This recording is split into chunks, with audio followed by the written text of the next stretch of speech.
No Raylos, no Ray Nobodies, no Disney trash of any kind, unless it's Mandalorian or Favreauverse or Favloni or Filoni because they're the only ones that are actually doing good Star Wars. Any story group crap will be destroyed. That's what we do here. Anyway, I want to talk a little bit about something I read today. There's a Facebook page dedicated to Lord Doomcock called Doomcock's Army. It's very, very good. And a lot of fans. Sometimes you get a troublemaker or a troll in there. So they've got a, hey, Phoenix, hey, Planet. They get a troll or two in there, but it's fine. You just block and go on. And a guy named Adam Fasolino, Italian, basically wrote this. The entertainment industry has discovered a new form of embezzlement. Listen closely. Think about it. The owners of these networks, movie studios, streaming services, comic book publishers, etc., hire these creatives to make them money by creating the best product possible that will generate the most revenue and positive brand association, and then pay these creatives well, thinking that said creatives have the best interests in the companies, the franchises, and brands at heart. Instead, the creatives make a subpar product that damages the company, the franchise, and the brands, pocket their paychecks, gaslight the fans, which Ryan Johnson did that, Pablo Hidalgo does it. Now we see Kevin Smith doing it. Gaslight the fans and media into thinking that the product is good, boost their own reputations, and go on to sign bigger and more lucrative contracts. They may not actually be stealing funds budgeted towards, for example, sets or costumes, but they still work under false pretenses. And as long as they can keep tricking the higher ups, they can keep raking in the dough. Imagine an architect designing a defective infrastructure that looks amazing, but lasts just long enough for said architect to build name recognition, move on to different companies, and earn higher and higher salaries. Then, when the infrastructure they designed crumbles, they get none of the blame. No person, no company, no town, no country on earth. I gotta go to the next part because I had to do this in two pieces. Come on, open. No country on earth would put up with that. Why do they put up with this in the entertainment industry? Well, let's talk a little bit about what Adam said because he's got a lot of good points. First off, I think it's been well known in the movie industry that they pay themselves first. They get paid up front. A big star might get a share of the box office, whatever. But for the most part, they pay themselves first. When they gaslight the fans, it's, I think, basically to try to protect their investments. All right, because you're not going to see Kevin Smith gaslighting people over He-Man or Pablo Hidalgo or Ryan Johnson gaslighting and attacking fans over The Last Jedi, The Force Awakens, The Rise of Shitwalker, whatever.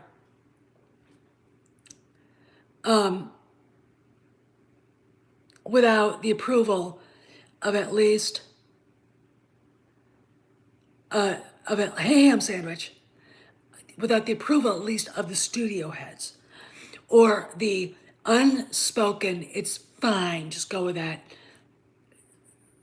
unspoken allowance, which is what I think Kennedy pretty much did at Lucasfilm.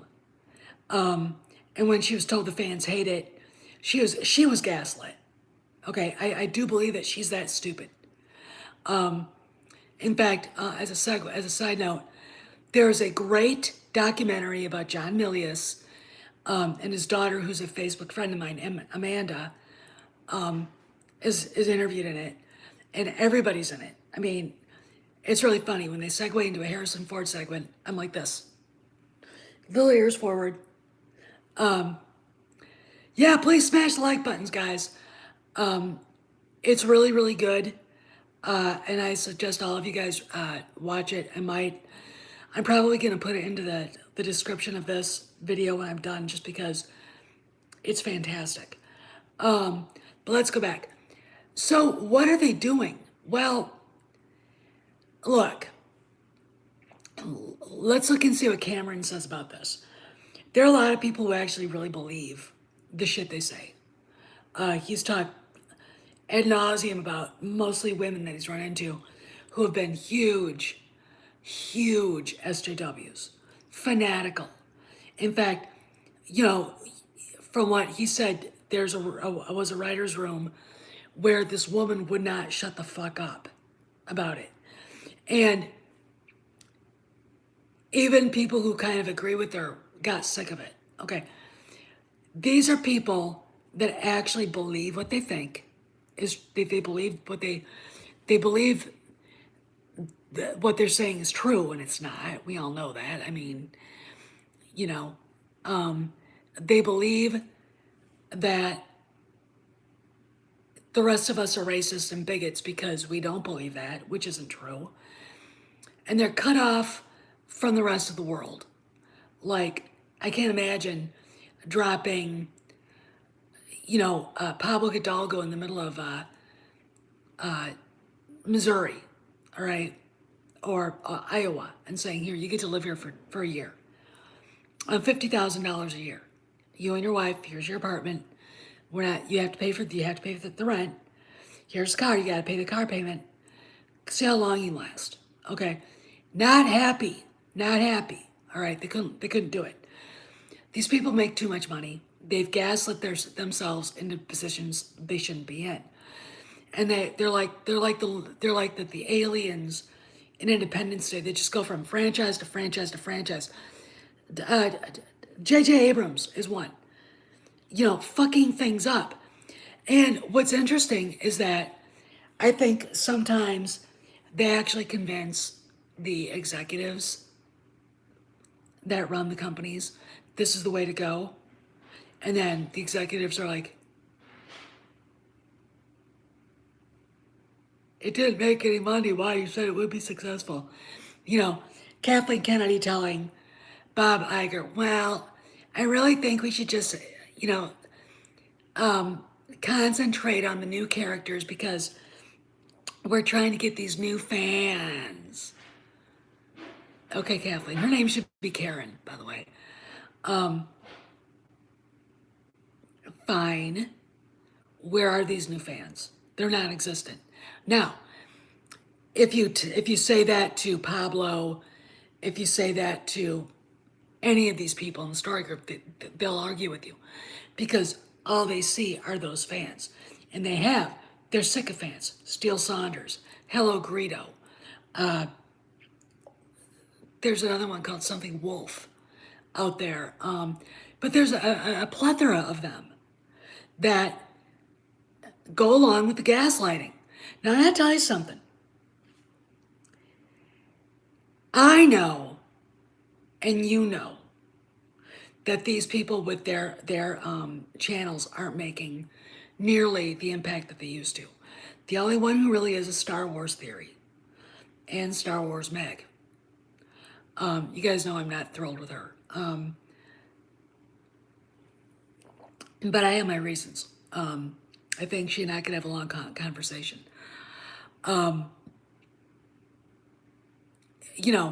They're not making the impact that they used to, but they got to pretend like they are. The making Star Wars, Jason Ward, going on Deseret News with that flaming homo reporter and saying, they're not going to retcon the prequels. And the only reason why the reporter asked him that is because he was terrified they were. Because, oh my God, they're not valid anymore. They're all in this together to gaslight us, but they can't us. Gaslight their own people, their own side. Gaslight the higher ups. Gaslight themselves into thinking that what they're doing is something that's popular. The numbers don't lie, Okay, we talked about the High Republic. It has never debuted anywhere close to the top in the main top 100 books being sold in the United States on Amazon. It just hasn't. Now, granted, it got a New York Times bestseller nod. Hey, Van, it doesn't mean anything because that's editorial. It doesn't mean it sold that many. Okay. Again, gaslighting. Gaslighting to get the higher ups to think that they're successful. What these people don't understand is that numbers don't lie. When somebody like one of my subscribers, Vader fan for life, goes to Christina Ariel and says basically this thing is, yeah, that's what I just said. It's editorializing. It's not actual best-selling. It doesn't have anything to do with what actually number one is. Okay, it never has, by the way. Because if it did, Vince Flynn would have had several books reviewed on that list, and he never did because, my God, it's about real men. Oh my God. But that's what they do. Where was I? They gaslight themselves. These books have never debuted in the top 100. They've never really debuted in the top 100 of their own genre. Okay? In fact, I swear to God, Amazon had to make up space opera science fiction for them, and they still couldn't debut at number one. They still couldn't. Okay? So, I mean, but they gaslight themselves, and it gets into more of a deep-seated lack of, a deep-seated need to fake it, to fake things.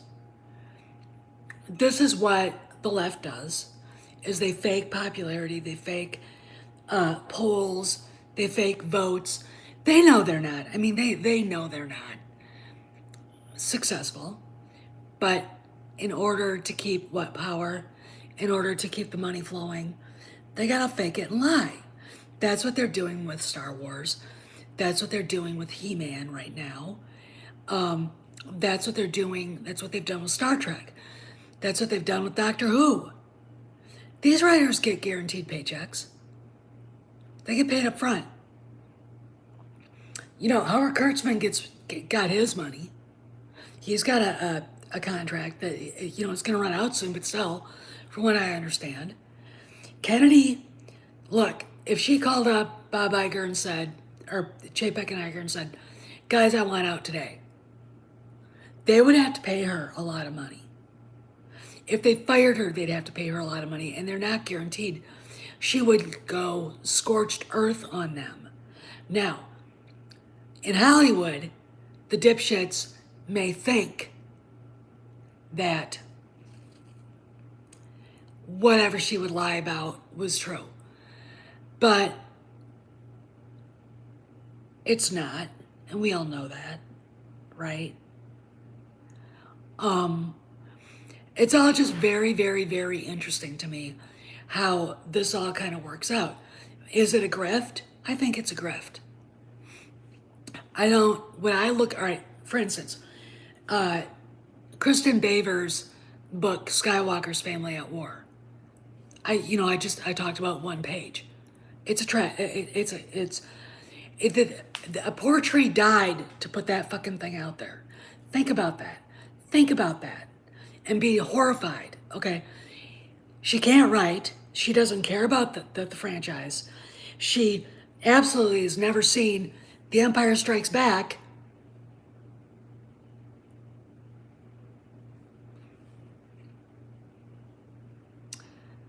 So,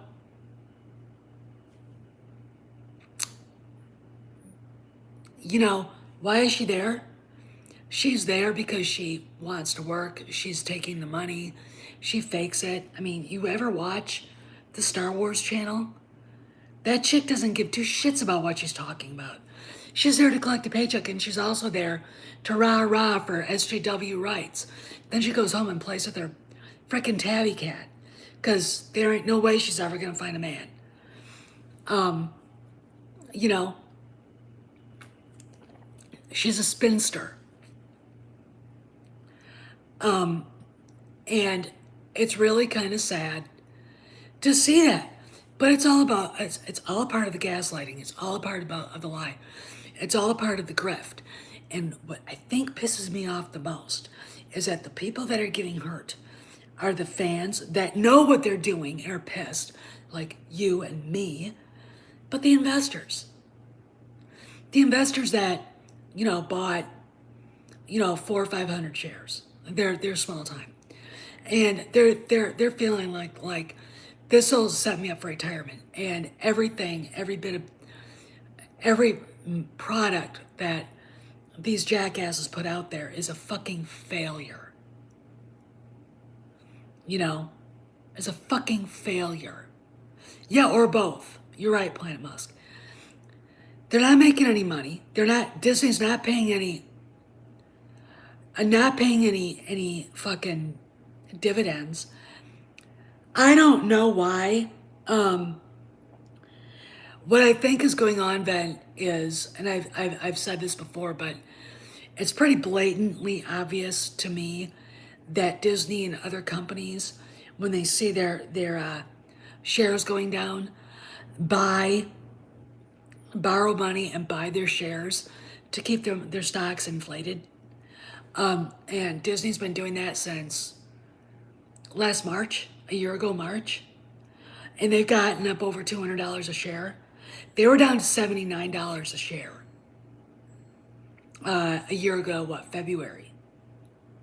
And they were very close to being prime takeover bait. Okay? When I mean prime takeover bait, I mean Tim Cook at Apple going, and I'm not kidding you. I mean, doing his Mr. Burns, and they had to do something. They had to do fucking something. Okay. So they borrowed money from the U.S. government. They even borrowed $11 billion from the Canadian government, which I can see, Justin Trudeau going, here, take the money. The taxpayers don't care. Froom, froom, froom.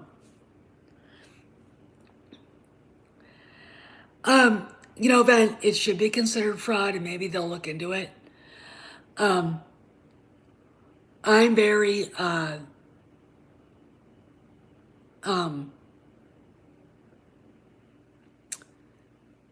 intensely wondering. I intensely wonder why they're allowed to do this. To me, it looks criminal. It's criminal conspiracy to do that. It really, really is. I can't imagine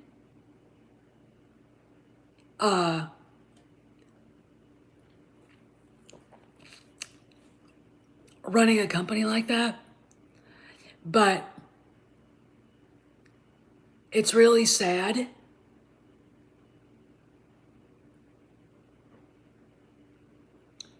Yeah, I am. You're right. It's really sad that this is going on. I think people really want the truth of things, want the facts. Just the facts, ma'am. And when you look at what they're doing, give you an example. You hire J.J. Abrams. You give him a $225 million budget. And let's say like it's TFA, so you've got to do a few reshoots. Not a big deal. It's a poorly written movie. It's apathetic. It's lazily written. There's no energy, no passion to it. And the guy is basically grifting Disney out of a ton of money. They know he is. They're in on it. He basically takes the franchise with Larry Kasdan, who couldn't tell us, a story of an ant crawling across a table. Okay, that's how bad he is without George Lucas. And you take a galaxy that George created that was enormous and shrink it into itty bitty living space. It's hard for me when I was watching it the first time in the theater, the only time I saw it in theater. I'm watching it and they're at Maz Kanata's castle. And they see the flame coming out of Starkiller Base.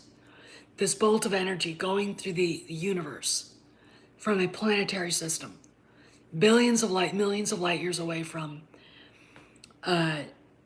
wherever the Republic was. I don't even remember anymore what that place was. And everybody in Takodana, Han, Finn, the ambulatory raisin Maz Kanata, see it. And they're millions of light years away from both. You know, all right. So when, I forget the star, when that blows up, when it's supernovas, because it probably is already, we'll be able to see it night and day. But it's a very rare occurrence. And something like the way they were talking about it in The Force Awakens made that fucking ludicrous. It's fucking ludicrous. I'm sure Jon Favreau was going, oh God, that's so stupid. And it was stupid. It was fucking stupid.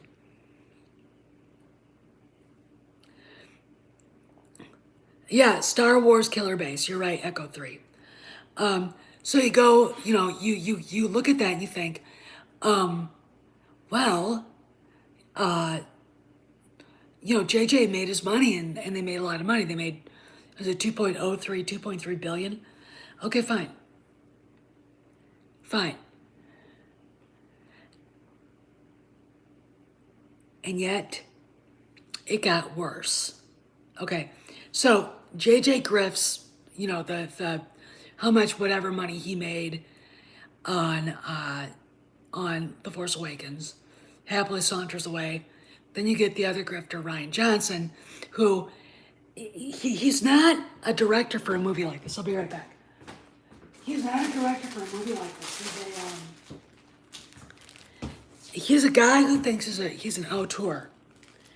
He's a guy who thinks he's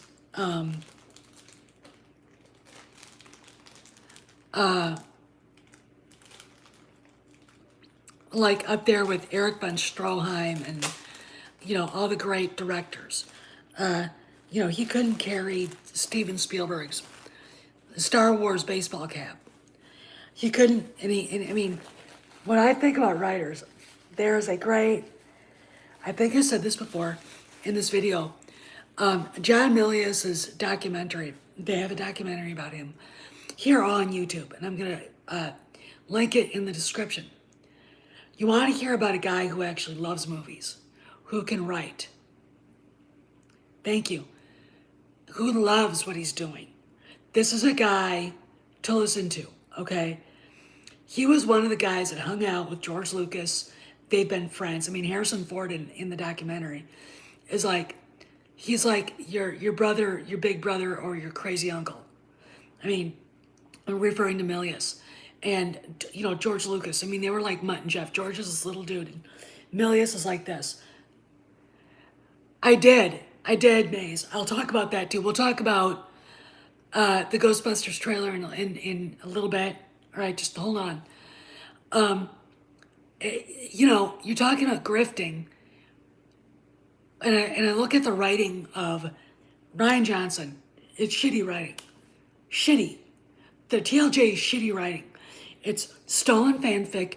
It's apathetic. It's a big fuck you to the franchise and George Lucas, by the way. I don't care what anyone says. And then they turn around and they gaslight you and me. Oh, you just didn't like it because you're a man baby. You're a racist and a homophobe. This is the echo chamber, and this is their self-protection. Okay?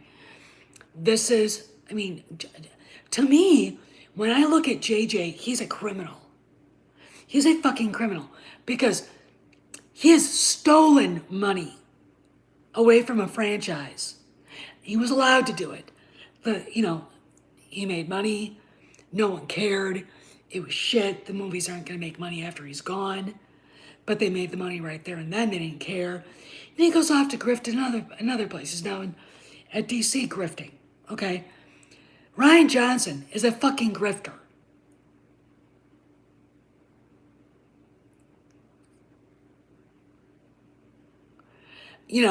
And if you look at it, look at TLJ on its face. It's not even apathetic. It's like hate speech. I mean, JJ was apathetic. He didn't want to do it. John Kasdan didn't want to do it. He couldn't sit there and say he wanted to. I'm the biggest Han Solo fan. Can we kill him? I mean, Larry, you're such a fucking phony. Shut up. And it goes to the heart of the matter. These people aren't there to make money. They're not to make good stuff. They're not there for art. They're there to fuck us over. Tell us they made this beautiful masterpiece and it's shit. And then they dare to tell us we're wrong. They don't care. This is literally, you walk into this is literally like a kid's paint by a number thing. And the TLJ is hate speech. And The Rise of Skywalker is just an amalgamation of garbage. And then what they tried to save with George's help, Kennedy went in there and shit all over it. You have to shoot all this. Where's Raylo? This is what we get. This is what we get. And then gaslight us to tell us that we're wrong. People love Ray. No, they don't. How do you know? Hasbro refuses to sell her figures anymore. People love Kyle Ren.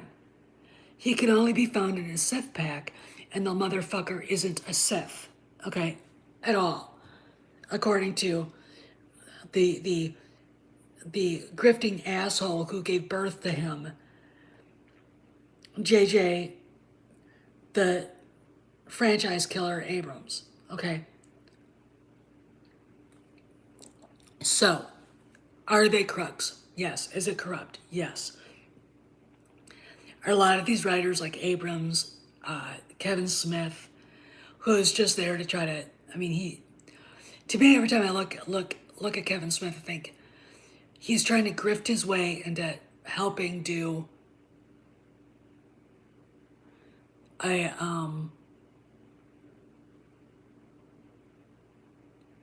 trying to help them do a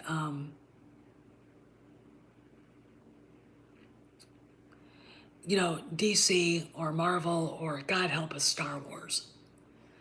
He-Man's in it. This is his show, and then they turn around and kill him.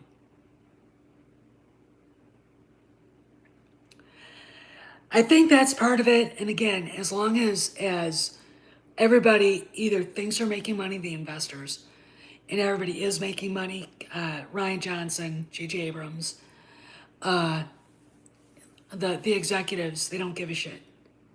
There's a reason why there's an SEC investigation going on with Disney. I think there's two, actually. There's one started in California, too, 2 years ago, that I've heard nothing about since. But anyway, let's talk about the Ghostbusters 3 Afterlife trailer. If you haven't seen it, you need to. And I will spoil it, okay? Because there's really, it's a trailer, so. It opens up with the family showing up in this farm. Hey, Toriel. Thank you. In this farm. And, it's in Kansas or Iowa or South Dakota or Oklahoma. Some flat, or Indiana, someplace like that. And the person talking to the mom is Janine. Annie Potts is in it. Okay. Then it goes on to, you've got the girl who's basically the female version of Egon. she's about what, 12. She's getting harassed, and the kids in the new school are teasing her, and they're just being dicks. And we get to a scene that we've already seen before. So what are you guys doing here? And then the son basically says, "Hey, my grandfather left us this place, this creepy old farmhouse, blah blah blah." And the girl starts exploring it, the garage. She finds a ghost trap. We saw in the other trailer that she found the suits. She found Ecto-1, and they're out, sadly driving through a wheat field, which would actually piss off every farmer I know with it. And the thing's got a gunner seat. It's like, yeah. Then we go into Paul Rudd, whom I think A is adorable. He's cute AF, and B, I mean, what a great role for him. And he's at the grocery store, and we've already seen the Stay Puft teaser. And he was being chased out of the grocery store running as fast as he can by Zool. And of course, they're chasing Slimer down the street. And, the town is shaking. But at the very end, there's a phone call at a store. And you can tell it's New York City. See a hand lifted up. We're closed. Dan Aykroyd. Now, let's go to the other trailer. Call it karma, call it luck, call it fate. That was Bill Murray. Okay, that was Bill Murray. Okay, so they're all going to be in it. And Maze just sent me a message saying that there's a rumor going around that Egon is going to show up as a spirit. Which would be, I'll cry. I'll cry. I love Harold Ramis. I think one of the funniest things I've ever seen is I was on YouTube once, not too long ago, and they were showing a skit where it's like behind the scenes at like a concert, like a charity concert or something, and they've got all these people, these rock stars, and Gilda Radner is playing the Patti Smith. She's just fucking gone. They got to get her out on stage, and she's like, So, Bill Murray and a very young, skinny Harold Ramis with that floppy, curly hair carry her out on the stage and set her up in front of the microphone. I laughed so hard, snot was coming out of my nose. I laughed so hard. It was hilarious. Can I tell you something about Harrison Ford?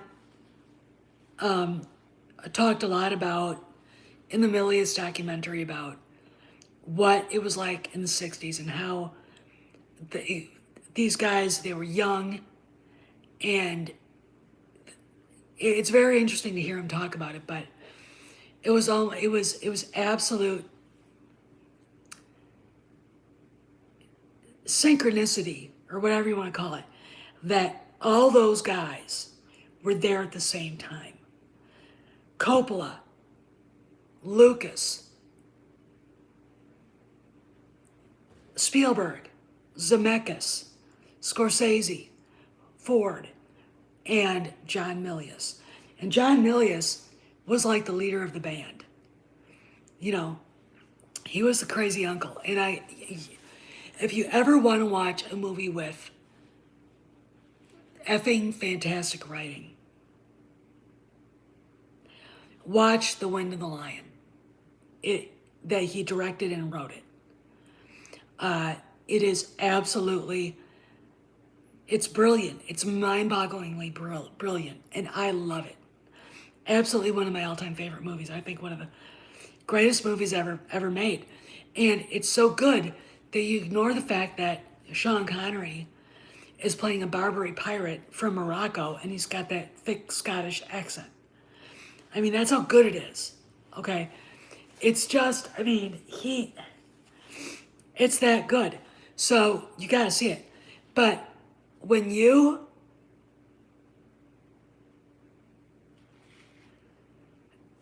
what are you talking about?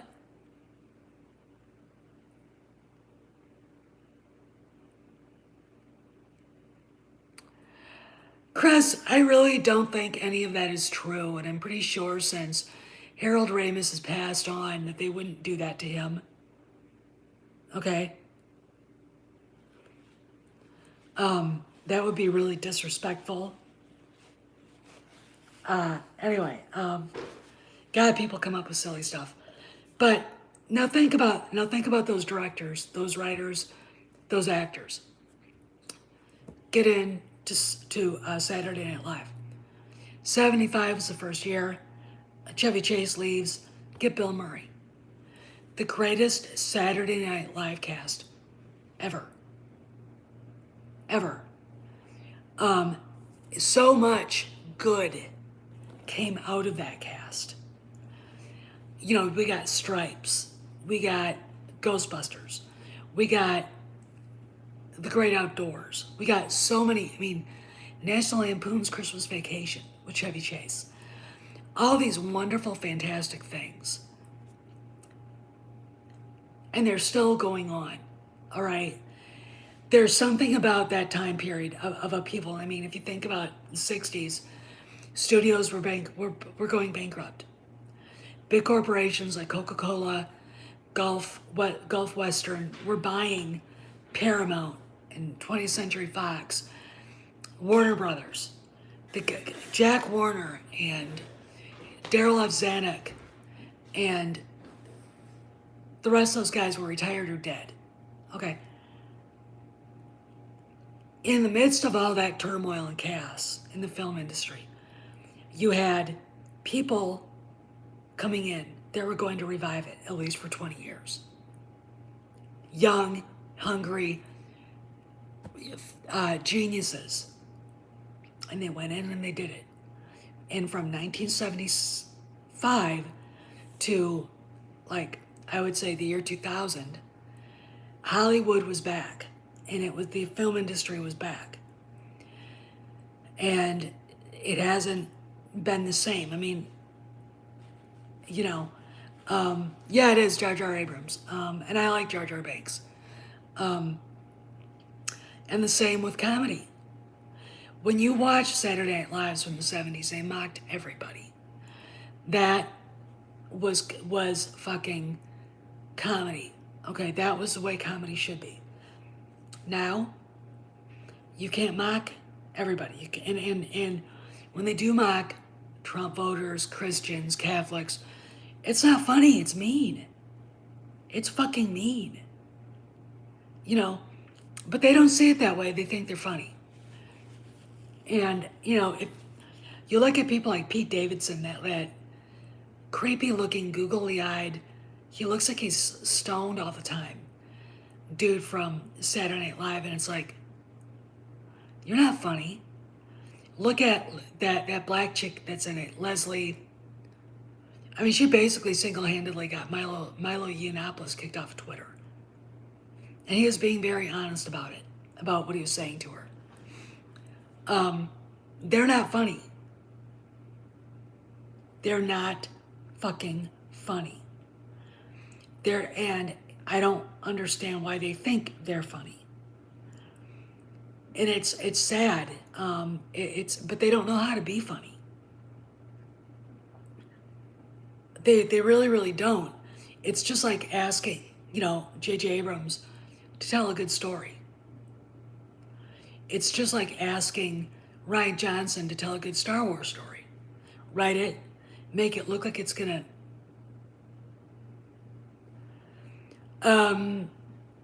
No, Ven, I don't really think any of it is.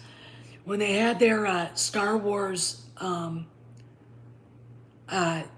parody, that was pretty funny. I mean, when The Force Awakens came out, and they were laughing about it. I mean, they showed James Franco in a lightsaber walker. I mean, I was laughing my ass off. That was funny, but they're not funny anymore. It's really interesting. I was watching when I had Netflix. Motley Crue finally got the book The Dirt turned into a movie by Netflix, and it's okay. I mean, it should have been a big screen with a bigger budget, better cast, but it was, I mean, the guy that played Vince Neil was amazing. and the guy that played Nikki was amazing, and Machine Gun Kelly played Tommy Lee, and I forget the guy that played Mick, but he was good too. I mean, they were good, but it was everything else around them. It was the budget. It was the low production. It just the band deserved bigger. It deserved to be more decadent. You know what I'm saying? And I'm watching it, and Pete Davidson's in it, and he plays one of the manager dudes that sees them out at the bar, and signs them to his record label, and he's just terrible. He's not funny. He's not a good actor. But look, this is what we've got. We've got a lot. I mean, we're right now in the middle of the '60s again, as far as what's going on with Hollywood and the film industry and the lack of creativity. The fans are bored and pissed off. The attitude's different with the movie going public. He's not funny then. I mean, and he's not a good actor. So, it's whose ass do you kiss? And his the deflector shield he can hold up and say is telling everybody my dad was a fireman in New York on 9/11 and died. He was killed. Okay, that's sad. But how would he feel about your attitude? You're not funny, and he's not. And this is the culture right now at its low point. When you watch a movie like The Wind and the Lion, there's Candice Bergen plays Pete Davidson as EO. Candice Bergen plays Mrs. Petticaris, Eden Petticaris. And she's a pretty tough woman. She is not a weak lily. She's very feminine, but she is very much her own person and will defend herself and her kids. And I find it funny that character coming from a man who's considered such a right-wing lunatic, that he would create a woman that strong and that tough. It takes a man who he really writes good women. John Milius really knows how to write women well. And it takes a man like that to write women well. George Lucas can write women well. Steven Spielberg. These guys know how to write women. Not, we didn't get the masculinization of women in She-Ra, who look like a 12-year-old boy, Tila and He-Man, who looks like a strong safety for the Packers. They're not well-written women. They're not. They're just a feminist bitching and moaning. Okay. Case in point, Harold Ramis and Dana Aykroyd, when they came up with Dana. Sigourney Weaver. Great female character. Strong female character. Could stand up for herself. Good writing. Okay. We've come to a place where if you make a woman, you're a bad person. And women in Hollywood are at the forefront of telling writers, make her more like a man. Ick. Fucking ick. Why? I know why. Because the women that bitch and moan about it, Sarah Michelle Gellar, they're feminazis. They look at themselves in the mirror and wish their boobs would go away. They don't like being women. They don't appreciate it. You know, and they've got weak sauce guys who I don't think really like them very much, like Freddie Prinze Jr. and Kevin Smith, or who idealize them into a place where they shouldn't be, enabling them. You know, and I'm gonna say this right now. What they did to Tila is misogyny. Okay, it's misogyny, and Sarah Michelle Gellar is right up there with it. You know, and that's the point. Now I'm going to talk a little bit more about. I did a video on Kristen Baver about the book she wrote, Skywalkers at War. Go and watch the video. I don't get, but again, they don't look at this as something to love. There's no respect for the franchise. Drawing a paycheck and being activists. That's all they want to do. So I've been on for 45 minutes and my voice is leaving. I'm hungry. I'm going to make some lunch. Sci-fi for me is coming up, and I'm going to watch them because we're going to be talking more about the Ghostbusters trailer. So you guys go and head on over there, and I will see you guys around the galaxy.